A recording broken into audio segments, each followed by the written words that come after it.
looking? In that little dot right there? Yes.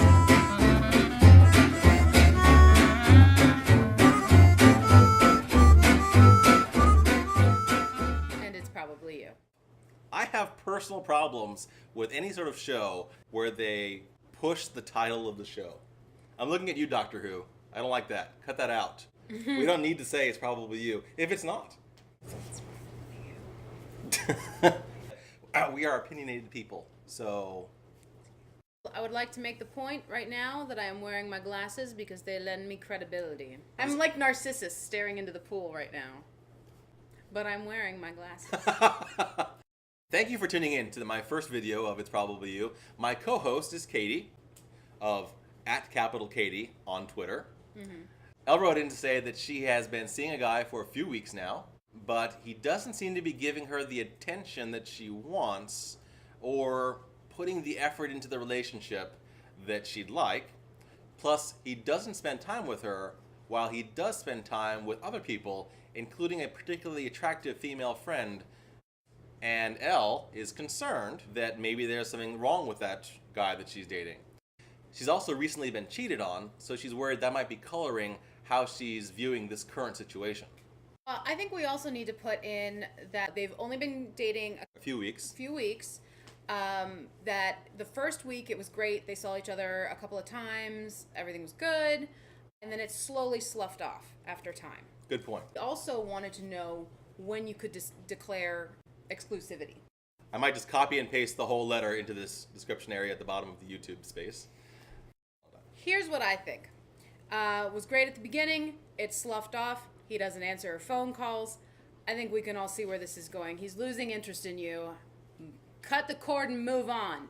If you stop contacting him, he's not going to contact you unless it's about 2 o'clock in the morning and he's looking for a little bit of, fun. I pretty much entirely agree with you. An adult can easily say things like, I don't want to see anybody else. Are you okay with that? That's how hard it is to do. All of my relationships that have actually been relationships, the guy has, within 3 or 4 or 5 dates, somewhere in that range, been like, hey, you know what? I don't want to see anybody else. It's not that hard. And if he's not answering your fucking phone calls, hello. If a guy likes you, he's going to pick up that call. He's going to call you back. Or at the very least, he'll call you back, he'll text you back, he'll send you some sort of communication back. And I think the issue of him having a really super hot female friend, I think that's even beside the point. That's a very good point. Elle, you expressed the concern that maybe your history of having been cheated on is causing you to question this relationship. I think that your history of having been cheated on is making you think things about the attractive other woman, which is irrelevant, as Katie points out. But the concern about this relationship not being right is a valid concern. This relationship is causing you to have concerns about this relationship, in that it's not a relationship. It definitely happens a lot to my female friends. They want to put more meaning into a dating situation than is really there. The guy will do everything that he can to avoid saying anything explicit. He'll say everything else besides that in order to make you think that there's a possibility of a relationship there. But the fact that he is not saying that there's a possibility of a relationship there is him saying that there's not a possibility of a relationship. Can you change the situation? Can you make it better? No. I agree. Sorry. You feel like you've put yourself into this, so you don't want to give up on it. But as Katie says, that's not going to work out. He set it up to never be anything more than casual. He has arranged that to be the case. He is playing you, knowing that you will let it keep on happening because he's not explicitly denying that there's a possibility of a relationship, but he is implicitly denying it through all of his actions. Yep.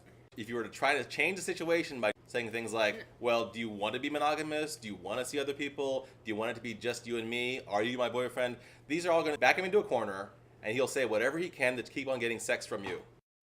I think we have to address the issue of when do you declare monogamy. I'm going to go with after you talk about it. You don't just sort of automatically fall into monogamy. Somebody says, are we doing this for real? And the other person says, yes, we're not seeing any other people. Clarify, yes. If you have not actually spoken those words, you are not in an exclusive relationship. You are free as a bird to go out on dates with other people. My friends have a variety of opinions on sex in a relationship. Some of them want to have sex regardless of the situation. It can be casual, it can be hookups, it can be friends with benefits, it can be on a first, second, or third date. Oh yeah, just because you're banging, you're not monogamous. That is not how that works whatsoever. I have other friends No. who only want to have sex in a relationship that's going somewhere. The first type of person, the person who doesn't need any labels in the relationship in order to enjoy having sex in a relationship, they can choose when they want to have the monogamy talk. The second type of person, the person who only wants to have sex in a monogamous relationship that's going somewhere, it is vitally important that they bring it up before they have sex. That's when you cut your ties. Not after you've been dating for a while and had sex, and now you're wondering, but is this going toward the monogamy that I want? At that point, it's already too late. You've already hurt yourself if they say no. Damn emotions.